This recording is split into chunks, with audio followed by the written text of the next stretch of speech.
What's going on, everyone? I'm Jaren, and today we are talking about Mission Impossible Dead Reckoning Part 1.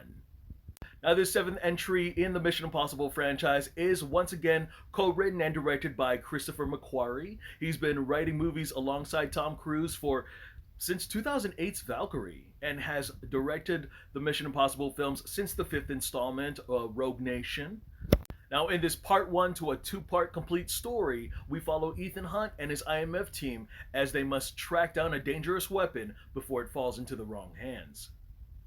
7 entries in, and I'm still amazed at Tom Cruise's ability to survive the most insane and wildest stunts ever put on display in order to eclipse a franchise. Now, my father introduced me to Tom Cruise and the first Mission Impossible movie after the year it came out, so he rented the VHS from our local video store, and I was 5 years old, and it just wasn't my jam. It wasn't my cup of tea. I think the pacing was just a little bit too slow. But I remember on first viewing that Emilio Estevez's death scene definitely made me afraid of elevators. And that one scene with Tom Cruise dangling above the ceiling in front of the alarmed vault just had me holding my breath the entire time till the scene was over. Ever since then, amongst any other movie, I think that Mission Impossible is the franchise that my father and I bond over. And trust me, my dad doesn't watch a lot of movies that I like, especially the horror stuff, but Mission Impossible, we definitely get excited to go to the theater for. Even if I go and watch it with my friends, I'm required to watch it twice. Little by little, I love how every entry has begun to feel cohesive with one another, whether that would be the callbacks, the ongoing threats, or the camaraderie between our IMF team. We got Tom Cruise, we got Ving Rhames, Simon Pegg, Rebecca Ferguson. They've stuck around this long, especially with Tom Cruise and Ving Rhames being introduced in the first movie, Simon Pegg being introduced in the third, and Rebecca Ferguson the fifth, and now we're at 7. There is a sense of love and fear to add to the suspense when our team is thrust into action. In a way, their camaraderie really stews some of the most comedic moments in the film, especially when they're working against the clock or working under pressure. And I think their personalities and banter really clash and mesh well all in one swoop. And I think that's one of the big reasons why people come back to watch these type of movies. The big reason why people buy tickets to Mission Impossible is to clearly witness the death-defying stunts and adrenaline-fueled sequences that Cruise decides to do without a double. Now, Cruise has done his own stunts in some form or fashion for every mission movie, like scaling the Burj Khalifa in Ghost Protocol, or maneuvering a helicopter through the Alps in Fallout. Now, those are my favorite highlights. Ever since COVID has delayed the releases of Top Gun Maverick and both Dead Reckoning films, Tom Cruise and his team have been doing nothing but marketing and releasing extensive behind the scenes videos of not just the trailers or the making of the film, but the stunts themselves, working on them, preparing for them, committing them multiple times and ad nauseum. It came to the point that once I finally saw those scenes finally executed on screen, it did nothing for me. I was neither impacted nor impressed. I was like, is that it? And it's only because ever since the first trailer was out, and that was like, May of last year, like since Top Gun Maverick was released, I was just seeing that cliff jump done so many times, and I just missed the days where I watched Mission Impossible Fallout for the first time, saw all the amazing action, and then finally they released the behind the scenes on what he actually did for real. That impressed the hell out of me. But now, after watching this, other than driving through real traffic in real time, they held all those key moments in the third act. And I was like, thank goodness that they didn't just bet all their cards on those 2 particular moves. I won't get into those details, but I wish I knew less about Dead Reckoning Part 1, you know? Some people have complained that the prologue for Indiana Jones and the Dial of Destiny runs a little too long, especially because it's 20 minutes. Now, Dead Reckoning Part 1 played 3 introductions that ran for 35 minutes long even before the opening titles began. I mean, once we move on to the airport scene, things begin to pick up momentum from there, but I wish one of the introductory scenes were saved for a later explanation scene in the movie, because all the characters are trying to figure out what this MacGuffin is what it does, what it accesses, what it's capable of, and it's constantly questioned through and through many characters, through different scenarios, through just the whole movie. And you, as an audience member, you already know what the MacGuffin does, what it's capable of, what's the importance of it since that beginning introduction. And I'm like, catch up with us already.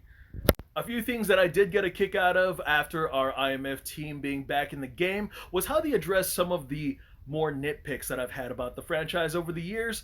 One of which would be how Luther and Benji are both on the same team with the same tech jobs, and they're always questioning why they don't have more people in their team out in the field just like Ethan Hunt. I mean, I'm wondering, yeah, you guys could have got Maggie Q back, you guys could have got John Rhys Meyers back, you guys could have got Paula Patton back. As well as the second nitpick of how many times the government and the IMF has disavowed Ethan and his team in order for them to go rogue once again and save the day once again, over and over again, and it just keeps repeating the cycle. I mean, it is no wonder Ethan Hunt is as jaded and very struggling with trust as it is. Now, the unfortunate part about the team is that Luther, Benji, and Ilsa take a back seat in this entry, and it's mainly because the story wanted to shift focus on possible allies and potential traitors. Now, as far as the potential traitors go, there is a big exposition dump done through various potential traitor characters, and a lot of the dialogue exchange is almost similar, almost the same, to the point where it's paraphrased philosophically. And being it paraphrased philosophically, I'm just there scratching my head thinking no one would ever say things like that in a real conversation. Maybe in a seminar where things are sort of metaphorical, or some fucking teacher's trying to teach a class, but no one would ever have a real conversation that way. I'm getting sick of it. I just feel like it's dialogue or little one-liners for the trailers, you know? And then we also have the authority figures, and you've seen this in the other Mission Impossible movies. There's these authority figures who just think that Ethan Hunt is a bad person, so they're fighting for the greater good and trying to take him down, but they're like 5 steps behind on all the action, and I'm just sick of that stupid trope. They're like, oh, that main character is evil. We gotta bring him in. We gotta trial him in jail, even though, you know, he keeps going rogue. Palm Clementine is one of the more charismatic and unhinged henchmen in this movie, and she has come a long way from cracking jokes as Mantis in Guardians of the Galaxy. And you can definitely tell that she trained her ass off in a lot of her choreographed fight scenes. And although that she did not have any screen time to share with Simon Pegg, I love watching a lot of their behind the scenes shenanigans together. There was so little information connecting Isai Morales' character Gabriel to Ethan's past or shedding light on his current motives.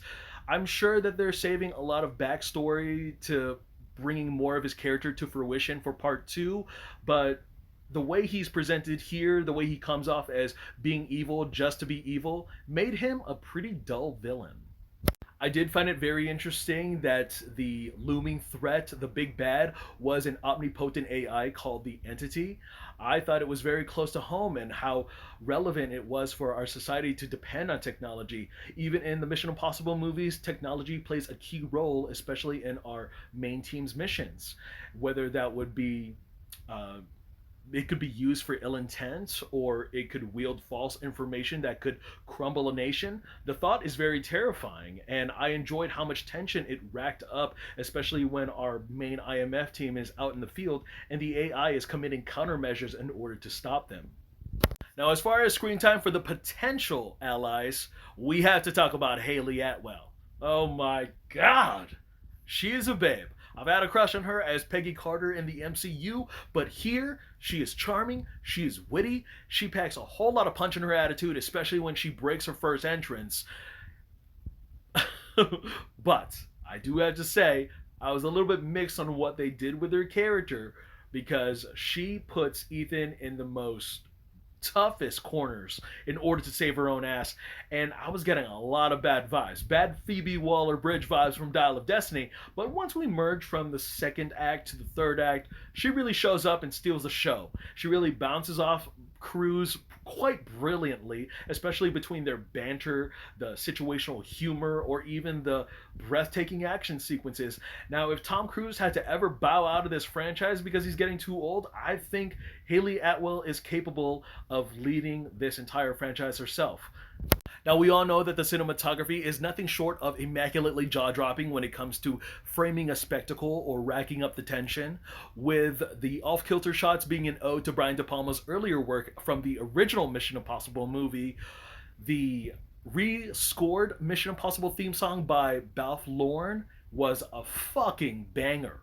And it is rare that I listen to a composed soundtrack to and from work, but when I do, it is that good. I mean, there's something about that riff, that reprised riff in the theme song, that really gets your pulse pounding. Overall, Tom Cruise and Christopher McQuarrie have reminded us once again why we go to the movies. I still hold Mission Impossible Fallout as my personal favorite, as the best entry of the seven. And I think that as far as Dead Reckoning is concerned, the Part 1 flaws are very transparent here. But amongst the three blockbusters that have got released this past summer, I think Dead Reckoning serves up a satisfying slice of the pie. I didn't leave the theater completely devastated or cheapened. And as far as next summer is concerned, I can't wait to see how the mission thickens. Alright guys, that's all I got to share about that movie. Go ahead and check it out on the biggest theater screen you can. I'm Jaren Ugbanawag. Look forward to more reviews. Thank you guys again so much for watching, and I will see you guys at the movies. Take care.